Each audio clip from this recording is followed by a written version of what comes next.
No more than 3, though, please, sir. Thank you. Good evening, Mayor and City Council members. My name is Mike Garibaldi.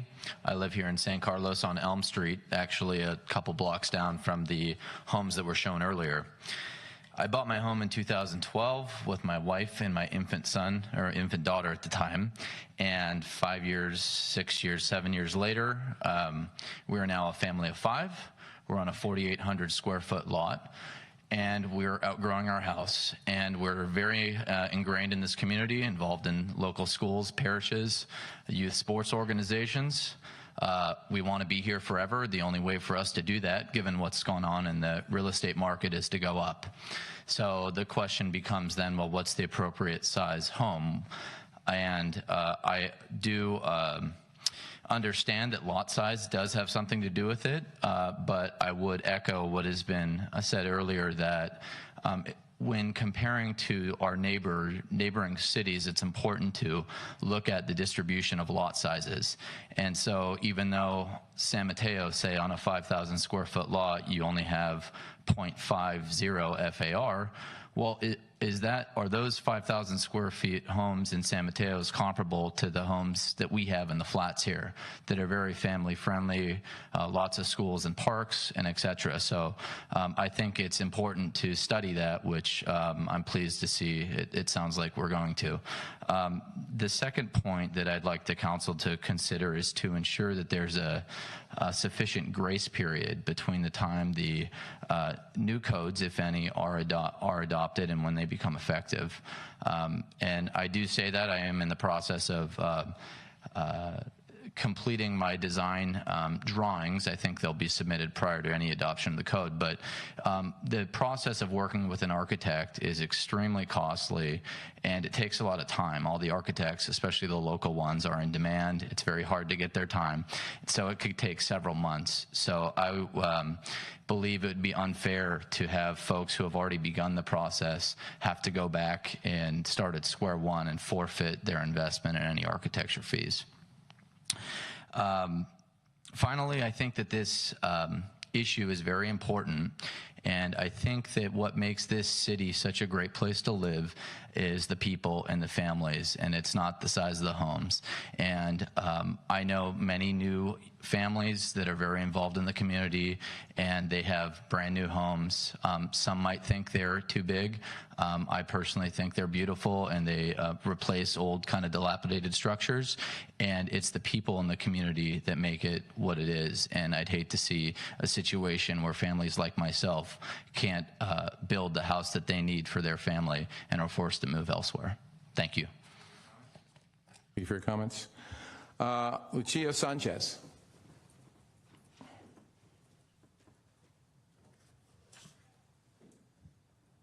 Thank you for the opportunity. I have been to, I think, all of the public meetings regarding house size, and I just have to say that I'm concerned about San Carlos going from the city of good living to the city of big development. I've been pretty involved. I've gotten up and spoken, I've written, I've listened to a lot of, you know, all of the discussion. Some of it I can fathom, some of it I can't. I started off being really excited and inspired, and slowly but surely became increasingly disillusioned, because I felt like, how was it possible that there was so much public comment that was brought out in these chambers, and then city staff would return with proposals that reflected no change? And I have to say, I'm really relieved that we're moving in the right direction now. It's taken a long time.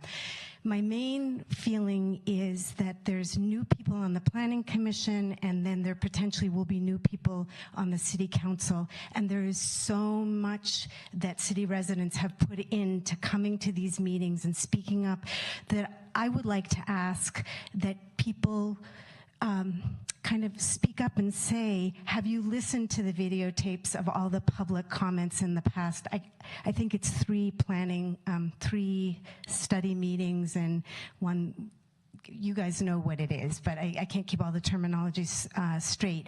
But for instance, I feel like SHAC keeps getting referenced a lot tonight, and I feel like I don't know what SHAC is. SHAC started out as this advisory body, but it keeps being referred to. I think there's some confusion about city staff.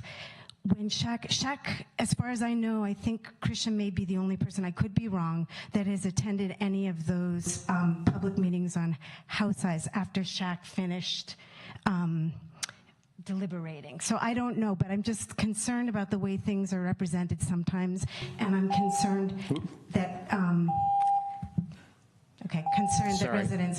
residents won't be heard. So I think I would just ask that all of you new people, or city council, it's all of you because you haven't been to those meetings, and city planners that are new, listen to, and there's transcripts. I think Christian provided them.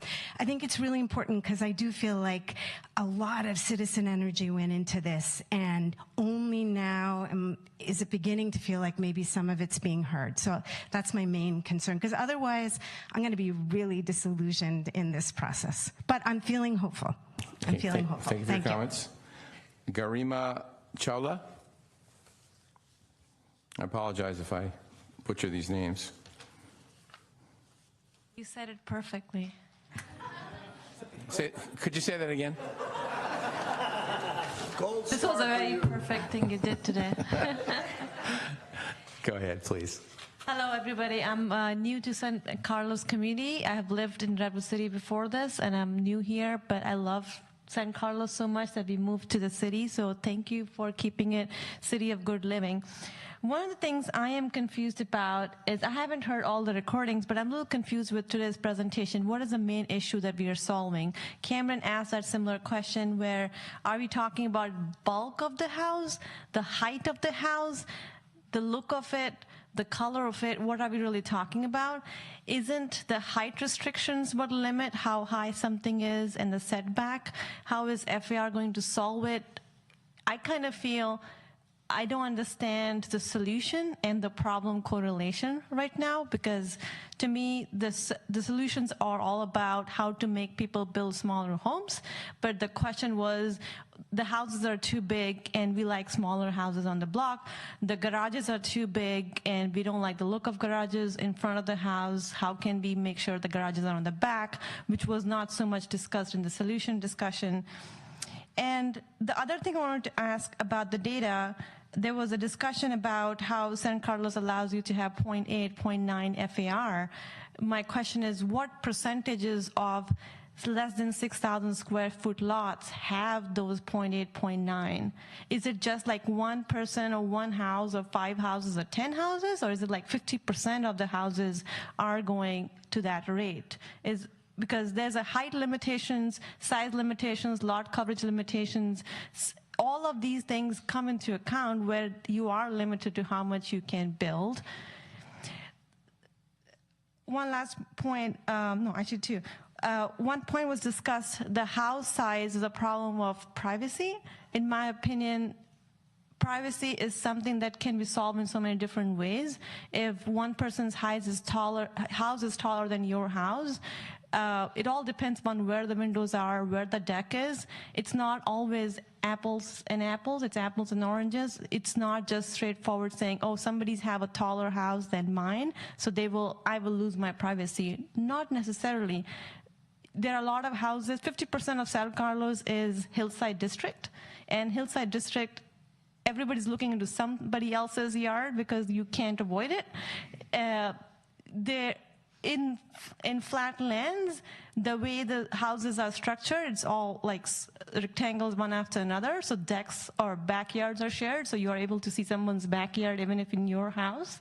You can easily see that. So I'm really confused about when you talk about privacy and how the house size changes that or fixes that. The last thing I want to talk about is RDRC, and there was small discussion about how RDRC doesn't have the teeth, or they don't make the impact that they could.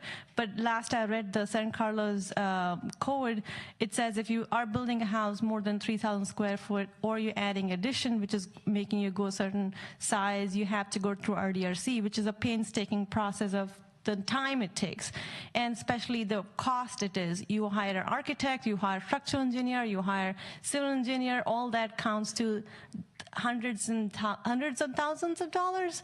And on top of that, the time it takes to do RDRC. And even after that, if people are able to build big houses, I'm surprised how the process is working. I'm curious to know how the process is done today and how to fix the process more than putting in more restrictions on how to do it. Thank you. Thank you for your comments. Bonnie McClure?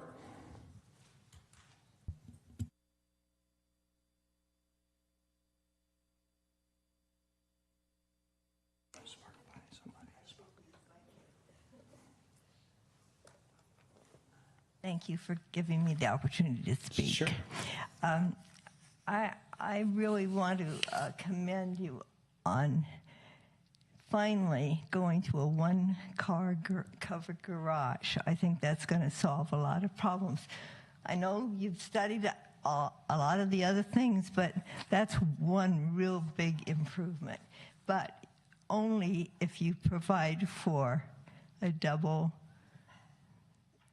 car parking. I mean, it could be in tandem or side by side, and maybe have that be a place where the kids could play hopscotch or something when the car isn't parked there.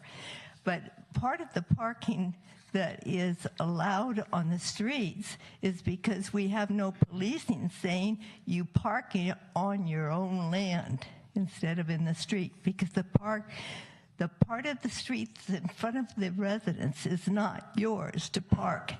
It's supposed to be public property. So I just wanted to make that one point. The other point is that I'm concerned with the young man that wants to add to his property. There are a lot of young families. Sure, I've been here 60 years, and I've seen the different houses. But the thing is that the new houses should be creatively allowed to be planned by architects to make it look good on the block. But the old house that's next door that's been there since 1940 is going to be replaced or remodeled anyway. And we shouldn't be always listening to the little old people like me that think that things are going to always stay the way they are. We need progress. Thank you. Thank you, Bonnie. Joseph Zimmeyer? Did I say that right? No? If I said anything else, I would probably regret it. Go ahead, sir.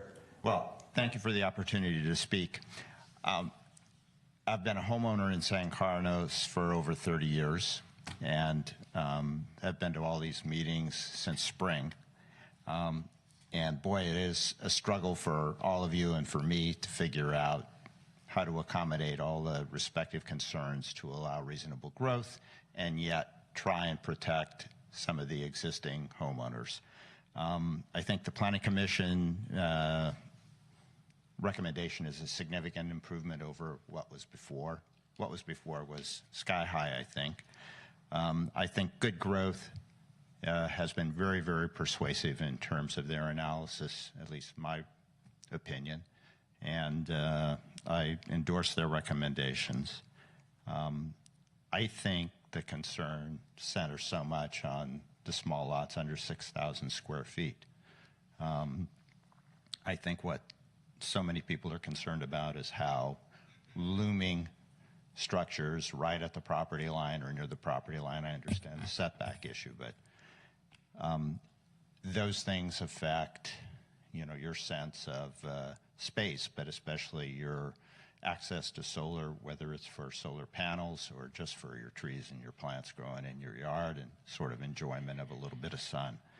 I also think that for these smaller lots under 6,000 square feet, the more we can encourage or allow people to occupy more of the lot, like the 50% lot area coverage ratio, to reduce the amount of second stories is a good thing, because I think that's where most of the concern comes in for a lot of people. I do recognize one of the comments tonight about, the need for people to have growth for their families and for all of us to encourage a good spirit of community and have people who are like that. Thank you. Okay, thank you for your comments. Is there anyone else here tonight that hasn't spoken that would like to speak? Okay, we will have opportunity at the next meeting to do that. So you had one more question, Mr.